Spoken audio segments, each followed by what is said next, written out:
강남 불패는 없어요. 실제로 강남에 살고 싶은 사람 많아요. 돈만 있으면 살겠다는 거예요. 그런데 이게 전세금이 빠지는 겁니다. 그래서 지금 신뢰가 틀어지고 있는 거예요. 전세보증금 돌려줄 돈도 없으니까 능력이 없는 사람들이 빨리 시장에서 퇴출돼야 돼요. 수도권을 중심으로 18만 호 이상 입주가 됐습니다. 이렇게 많이 입주가 된 건 역사상 처음인 일이에요. 내 집 마련하거나 부동산 투자할 때 실패하는 이유이기도 합니다. 입지가 좋은 건 계속 오른다? 아니에요. 그러니까 나의 시점과 시장의 시점이 이렇게 교집합이 이루어져야 되거든요.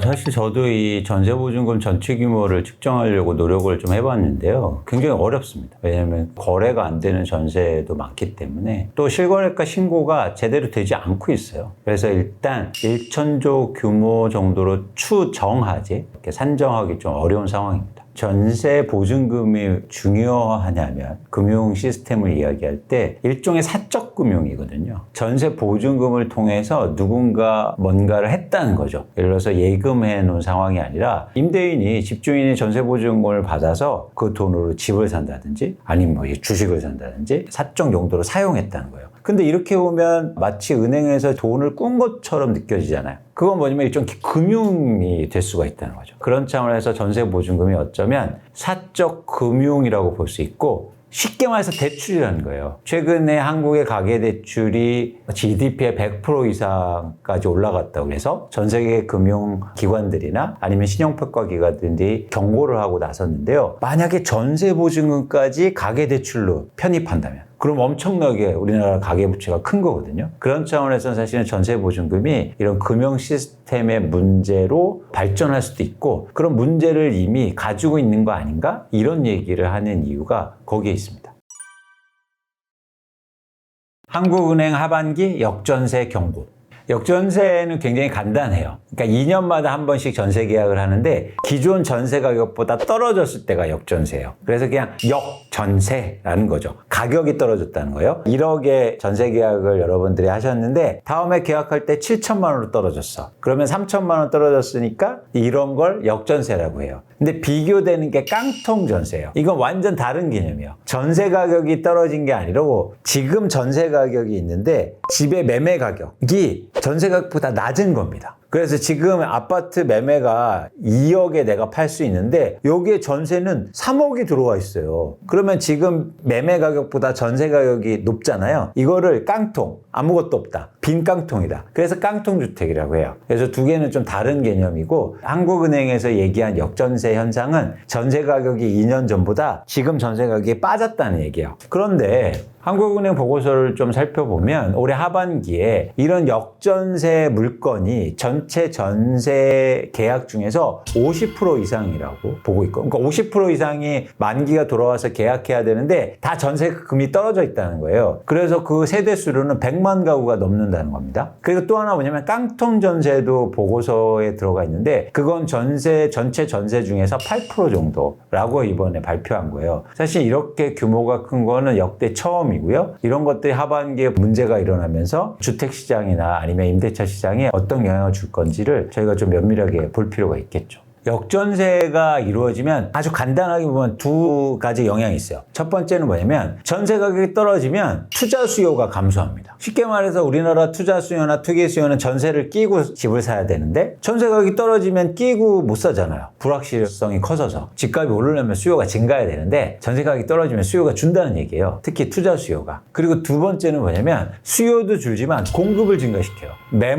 매도 물량. 즉 내가 집을 지금 갖고 있는데 전세를 끼고 사놨잖아요. 근데 그 전세값을 돌려줘야 돼요. 근데 내가 돈이 없어요. 이러면 어떻게 됩니까? 집을 팔아서 돌려줘야 되잖아요. 그럼 시장에 매물이 증가하는 거죠. 그럼 매물이 증가하고 살 사람은 줄어들고 집값 하락을 크게 만들 수 있다는 거예요. 그래서 이 역전세 나는 문제는 바로 집값 하락에 영향을 미칠 수도 있다. 저희가 그렇게 전망하고 있는 이유입니다. 그러니까 모든 자산 시장은 가격이 하락해야 빠르게 회복하기도 하고 가격이 계속 오를 수도 있다는 거죠. 그런데 이 하락 과정을 거치지 않으면 쉽지 않아요. 그래서 오랫동안 하락할 수도 있고 회복이 어려울 수도 있습니다. 그런데 이 하락할 때 빠르게 하락한다는 용어를 한번 써볼게요. 이게 빠르게 하락할 때는 그렇게 내가 능력이 없는데 집을 갖고 있는 사람들. 능력이 없는 거잖아요. 전세 보증금 돌려줄 돈도 없으니까. 능력이 없는 사람들이 빨리 시장에서 퇴출돼야 돼요. 그래야 시장의 바닥이 형성돼요. 그 사람들이 계속 집을 갖고 갖고 있으면 찔끔찔끔 내놓기 때문에 회복이 더디단 말이에요. 그래서 그런 과정이 반드시 필요합니다. 이 역전세란을 그대로 두면 그런 과정이 올 수 있다고 보는 거죠. 그렇게 되면 주택 하락폭도 좀 커지고 그게 역설적으로 상승의 일종의 단초를 제공해 주는 거예요. 그래서 저희가 역전세 문제를 여러 가지 측면에서 바라보는 이유이기도 합니다. 두 가지 이유가 나는 거죠. 하나는 뭐냐면 2년 전에 왜 이렇게 비쌌어? 2년 전에 비쌌던 이유가 있어요. 주택 가격이 오르니까 전세 가격도 따라 올랐고 그리고 금리가 싸니까 전세담보대출도 많이 이루어졌고 또 하나 뭐냐면 2년 전에는 공교롭게도 그 시점에 임대차 보호법이라는 그런 법이 또 국회에서 통과되면서 시장의 불안 심리를 좀 자극한 측면이 있죠. 그래서 이런 현상들이 여러 가지가 복합적으로 해서 전세 가격이 2021년과 22년도에 크게 상승했어요. 그러니까 2021년도에 많이 올랐으니까 이게 만기가 언제 돌아옵니까? 2년 후 2023년. 2022년은 언제 돌아와요? 2024년. 그래서 올해와 내년에 역전세란이 커질 수 있다는 거죠. 그래서 원인 하나는 뭐냐면 2년 전에 전세 가격이 크게 올랐다. 두 번째는 계속 이렇게 비쌌더라도 계속 올라가면 되잖아요. 근데 지금 하락하는 이유가 뭐냐면 입주 물량이 증가하고 있기 때문이에요. 특히 임대차 시장에서 중요한 건 뭐냐면 입주 물량을 측정할 때 누적 입주 물량이 중요해요. 이 주택 재화는 아주 독특한 특성을 갖고 있어요. 모든 재화는 한 번 쓰면 버리잖아요. 근데 부동산은 계속 시장에 남아있어요. 그렇기 때문에 매년 입주 물량이 증가한 게 아니고 누적적으로 얼마나 입주 물량이 증가했냐가 중요해요. 그런데 최근 8년간 수도권을 중심으로 해서 18만 호 이상 입주가 됐습니다. 아파트가요. 이렇게 많이 입주가 된 건 역사상 처음 있는 일이에요. 그래서 그런 새 아파트가 많이 생겨나면서 이루어지는 부담이 시장에 있다는 거죠. 그러다 보니까 전세 가격 지금도 빠지고 과거에 또 2년 전에도 비쌌으니까 이 격차가 큰 겁니다. 그래서 역전세란이 조금 더 심각해질 수 있다고 보는 거죠. 수명 다했다. 전세제도 대수술 예고. 정부가 전세제도를 개편한다고 말은 했는데 구체적인 방안은 안 나온 상황이에요. 그래서 저희가 어떤 평가도 할 수 없습니다. 그런데 근본적으로 여기서 문제의식을 좀 가질 필요가 있어요. 전세는요, 제도가 아니에요. 자연 발생적인 거예요. 그렇기 때문에 사실은 이거를 대수술하고 개편할 수가 없어요. 이걸 어떻게 없앱니까? 그래서 정부는 자연 발생적으로 생긴 게 부작용이 없도록 하는 역할을 해야 되지 뭐 되게 과격적으로 전세제도를 없애겠다. 이건 사실 현실적으로 불가능하다는 거죠. 전세제도가 어떻게 시장에 효율적으로 적용되고 이 역전세 문제가 잘 넘어가도록 고민해야지 사실 전세제도 자체를 없애기에는 굉장히 힘들다는 생각을 갖고 있습니다. 전세제도가 생긴 이유는 두 가지예요. 집주인과 새 들어 사는 사람들이 전세제도를 좋아했어요. 그러다 보니까 자연 발생적으로 생겨난 거죠. 근데 왜 집주인들은 좋아했을까요? 우리나라 집주인들은 집을 통해서 돈을 벌려고 하는 거잖아요. 근데 또 어떤 돈을 벌고 싶냐면 집을 팔아서 시세 차익, 쉽게 말해서 그 차익을 얻는 게 목적이었어요. 그러다 보니까 가장 효과적인 방법이 뭐가 있습니까? 집을 많이 갖는 거예요. 근데 많이 가질 수 없어요. 은행에서 대출 안 해주거든요. 그런데 전세제도를 이용하면 많이 가질 수 있어요. 그리고 대출 없이도 집을 살 수 있어요. 그러다 보니까 집을 매수하기에 되게 용이했던 거죠. 그러니까 임대인들과 집주인이 집을 투자하기에 전세제도를 활용하면 되게 좋았다. 그럼 임차인들은 왜 좋았을까요? 역사적 배경이 좀 있는데요. 사실 우리나라 전세제도가 막 활성화되고 이런 게 80년대, 90년대 이럴 때가 많았는데 도시화가 집중되고 우리나라 산업화가 본격적으로 진행하던 시기였어요. 그래서 우리 어르신들이 대부분 뭐라고 얘기하시냐면 야, 전세 잘해서 나중에 집 마련하는데 써. 그러니까 일종의 주거사다리 역할을 한다는 얘기를 많이 하잖아요. 아니, 은행에다 넣어놨으면 이자라도 붙으면서 나중에 나한테 집 마련하는데 도움을 주죠. 근데 전세금을 주인한테 맡겨놨는데 그게 나중에 내 집 마련인데 왜 도움이 됐을까요? 그건 뭐냐면 그 시기에는 전세금을 그렇게 맡겨놓잖아요. 그러면 돈을 지킬 수 있었어요. 그 시대에는 굉장히 어떤 일이 많았냐면 사기도 많고 은행도 망하고 돈을 지킬 수가 없었어요. 내가 목돈을.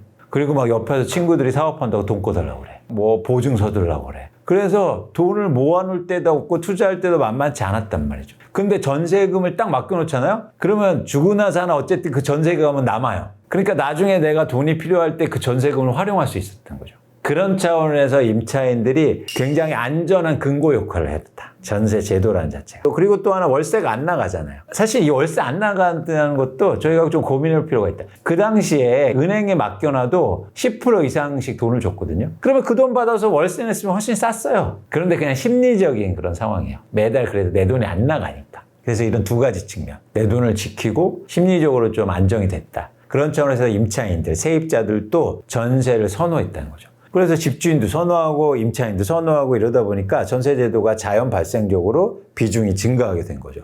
그런데 이 제도가 유지하려면 가장 근본적인 조건이 필요했습니다. 전세 가격이 계속 올라야 돼요. 그래야 둘 다 해피한 거예요. 그렇잖아요. 그런 신뢰가 있었다는 거죠. 그래서 내 전세금은 받을 수 있을 거야. 왜냐면 전세금은 계속 오르니까. 그리고 집주인도 전세금 계속 오르니까 지금 이 돈 내가 다 써도 돼. 새로 들어오면 전세금 비싸게 줄 테고 그거 돌려주고 또 내가 쓰고. 이런 암묵적인 신뢰감이 있었다는 거죠. 전세금이 한 번도 안 빠졌으니까. 그런데 이게 전세금이 빠지는 겁니다. 그래서 지금 신뢰가 틀어지고 있는 거예요. 이런 게 일어났을 때 과연 한국의 부동산 시장에 어떤 변화가 일어날까? 이거를 예의주시할 필요가 있다는 거죠. 그래서 앞으로의 한국의 부동산 시장에 좀 큰 변화가 있을 수도 있다는 생각을 갖고 있는 겁니다.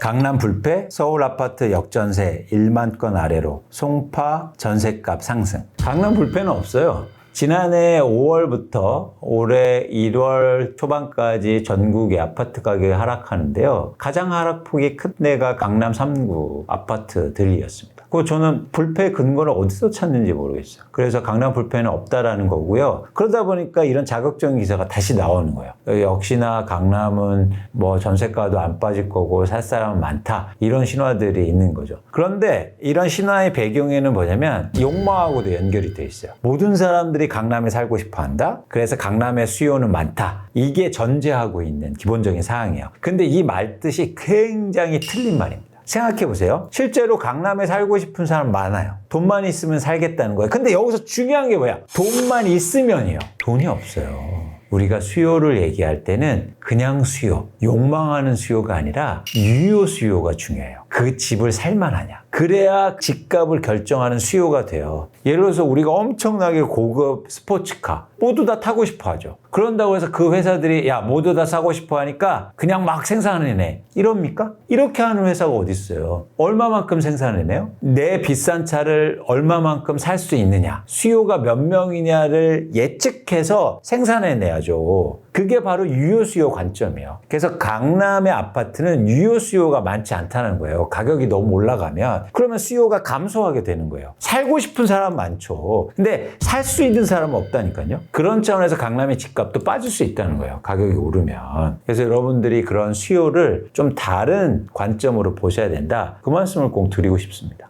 최근에 강남 3구의 지표가 좋은 이유는 회복세만 보니까 불패라고 얘기하죠. 떨어진 걸 봐야죠. 떨어졌기 때문에 회복하는 거거든요. 그래서 이렇게 계속 또 올라가지 못해요. 왜냐면 다시 오르면 수요는 감소해요. 어떤 수요? 유효 수요가 주는 거예요. 그러면 다시 또 떨어지게 되는 거죠. 그래서 이런 회복 탄력성은 높은 건 맞아요. 그러니까 이게 불패는 아니라는 거죠. 근데 지금의 상황을 유지된다면 입지는 변하지 않을 거예요. 근데 여러분 입지와 또 가격과는 다른 거예요. 왜냐면 입지가 좋기 때문에 가격이 다 포함된 거 아닙니까? 그래서 그 가격이 계속 오를 거냐? 라는 거는 다른 측면이에요. 입지가 좋다고 해서 가격이 계속 오르는 게 아니라니까요.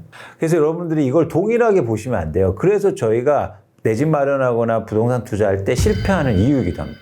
입지가 좋은 건 계속 오른다? 아니에요. 너무 비싸면 입지가 좋아도 떨어질 수 있다는 거. 그래서 항상 온리 프라이스, 가격을 보시라. 가격이 적절한가? 적당한가? 그리고 지금의 시장 상황을 제대로 반영하고 있는가? 너무 고평가를 받고 있는가? 아니면 저평가를 받고 있는가? 이런 차원에서 접근해야지 그냥 단순하게 입지만 좋다, 임장 다니고 저 집 좋다 이렇게 하면 안 된다. 그래서 속는 거예요. 그래서 비싼 집을 사고 그래서 영끌이 나오는 거죠. 집값이 이렇게 빠질지 누가 알았습니까? 입지 좋은 데가. 그렇게 새 집이. 그건 뭐냐면 요것만 보기 때문에 이거를 이렇게 같이 보셨으면 좋겠다. 가격과 입지와 그 사용 가치와 투자 가치를. 이런 어떤 균형 있는 게 여러분들이 내 집 마련하는데 굉장히 중요하지 않을까 생각합니다. 그 부동산이 되게 어려운 게 각자의 상황이 매우 다르기 때문에요. 그러니까 지금의 시장 조건은 썩 좋은 상황은 아니에요. 가격이 제가 말씀드렸듯이 추가적으로 하락할 수 있고 또 그런 가능성이 높다는 거죠. 그런데 뭐냐면 또 내 사정도 있는 거예요. 난 기본적으로 여력이 돼. 그리고 부모님이 잘 살아. 그래서 굳이 이렇게 안 떨어져도 조금 떨어져도 지금 사도 돼. 그러니까 나의 시점과 시장의 시점이 이렇게 교집합이 이루어져야 되거든요. 집값은 떨어졌는데 내 능력이 안 돼? 그럼 못 사는 거잖아요. 요즘 이제 고가 아파트들은 계속 가격이 오르고 있는데 막 300억, 400억짜리는 그런 집은 안 빠져도 그냥 내 능력이 되면 사는 거죠. 그래서 오르는 거거든요. 그래서 여러분들이 이 두 가지의 밸런스를 잘 맞췄으면 좋겠다. 그리고 자산시장에서는 물론 노력하면은 가장 저점을 잡을 수도 있습니다. 그런데 그러기엔 쉽지 않다. 그래서 나의 시점을 잘 고려하면서 어느 정도 시장이 가격이 오면 뭐 사는 게 맞지 않을까 생각합니다. 되게 달라요. 조언이라는 게. 그래서 저는 시장을 얘기를 드리는 거예요. 그 시장을 보고 여러분들이 저 사야 돼요 말아야 돼요. 그건 여러분들의 몫이에요. 제가 알려드릴 수가 없어요. 왜냐면 다 다르거든. 시장을 분석해서 이 시점에 여러분들이 맞는 거를 찾으셔야 돼요. 각자. 이런 방안이 필요하다. 이게 빚을 내서 집을 산다는 거를 터부시할 필요는 없어요. 왜냐면 집은 기본적으로 빚을 일으키지 않으면 못 삽니다. 너무 비싸기 때문에. 빚을 일으켜서 비싼 집을 사기 때문에 문제인 거예요. 가격이 막 오를 때나 과도하게 내 능력에 운영되지 못할 그런 집을 살 때 문제가 생기는 거지, 빚을 일으키는 것 자체가 나쁜 건 아니에요. 레버리지를 일으켜서 집을 사는 건 맞는데 이 집이 적정한 가격이냐, 그리고 시점이 지금 집을 살 때냐를 고민하는 거죠. 그래서 이것도 마찬가지로 LTV 뭐 적정한 수준이 이제 40% 50% 이런 얘기 하는데 또 각자의 상황이에요. 집값이 엄청나게 떨어졌는데 내가 은행에서 나 가봤더니 당신은 월급도 많이 받고 그리고 신용 상태가 좋기 때문에 집값이 70%까지 꿔줄게요 라고 그러면 집값이 엄청 떨어진 상황이니까 한번 해볼 만한 거예요. 그래서 이것도 유연하게 생각하시면 좋겠다. 그런 차원에서는 이 레버리지에 대한 너무 공포감은 가지지 마시라. 빚을 일으키는 게 나쁜 게 아니라 빚을 일으켜서 비싼 집을 사기 때문에 문제라는 거예요. 언제나 평등하지 않는 세상 꿈꾸는 당신, 400억 반포 아파트 광고 결국 사과.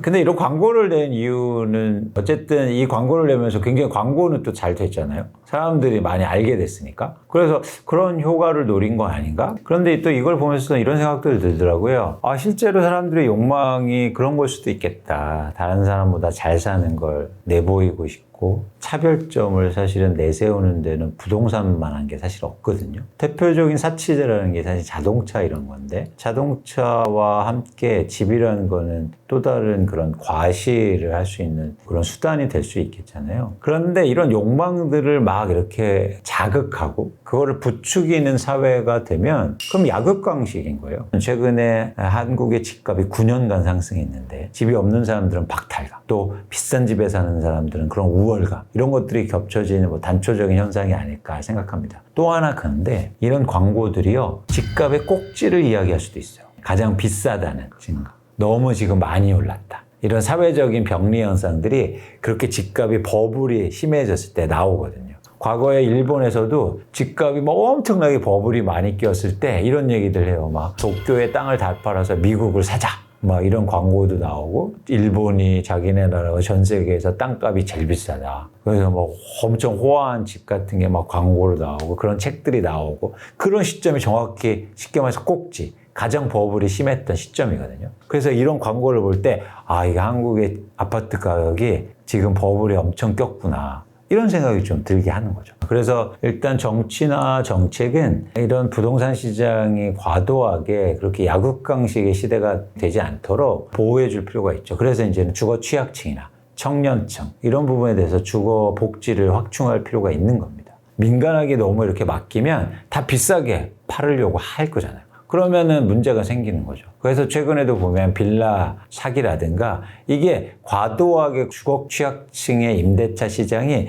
민간하게 맡겨 있기 때문에 나타나는 현상들이거든요. 그래서 그렇게 해서 좀 이원하게 갔으면 좋겠다. 사람들이 민간하게 막 이렇게 거래되고 이런 시장은 그런 시장 나름대로의 의미가 있어요. 그런데 또 하나 뭐냐면 이 시장을 쫓아가지 못할 사람들이 있단 말이에요. 그런 계층을 위해서는 사실은 임대차 보호법이나 아니면 임대주택을 늘려나가거나 공동주택을 확충해서 문제를 또 해결해 주는 게 필요하다. 그러니까 시장이 여기에서 좀 독립화할 필요가 있어요. 그래서 이 탐욕적인 시장에 이 시장이 넘어가는 순간 엄청난 피해가 커질 겁니다. 분리하는 정책과 제도가 필요하지 않느냐 생각합니다. 80년대 짜장면이 500원이었어. 지금 짜장면 얼마입니까? 8, 9천 원 하죠. 새우깡이 얼마나 올랐죠? 30배 올랐네. 새우깡의 가치가 30배 올라갔습니까? 금리가 올라가요. 그러면 세입자 입장에서 전세를 선호할까요? 월세를 선호할까요?